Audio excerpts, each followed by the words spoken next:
What is up guys? Real Austin here. So, eto na nga ako, pauwi na ako at i-share ko lang tong video na to na talaga namang nakaka nakaka sira ng araw. So, hindi lang naman mga motor talagang kamote guys. So, meron din tayong mga naka-auto na kamote.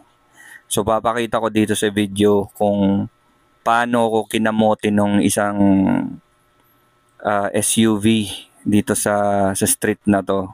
So eto nga pala guys, nandito ako sa may St. Paul dito sa Makati and papauwi na ako ng bahay.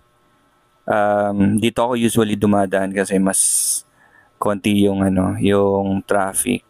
At dito rin naganap yung ano, talagang hindi ko ma-explain kung anong meron doon sa driver pero papakita ko sa inyo guys. Malapit na yon dito. Ditong part na yon. Ewan ko taga dito siya or dayo lang. Pero parang nako, ang tanga mag-drive. Promise. Nako, hindi naman ako masyadong mapintas. Pero nagda-drive din kasi ako ng auto eh. Pero ito yung matindi. Grabe.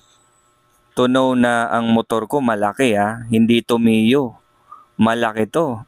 400cc to, malapad tong exciting. So dito na nga guys, ito na yan guys. Papakita ko sa inyo kung paano ako kinamote nung naka-SUV. Fortuner na lumang model. Yan siya guys yan. Nag-stop ako. Nasa gilid na ako ang luwag. Tingnan mo. Opya, babanggain pa ako ng kupal, di ba? Kasi panay ang cellphone. So, yung mga nagsa-cellphone diyan, kung kailangan niyo mag-cellphone, tumabi naman kayo, di ba? Hindi yung kukupalin niyo yung iba.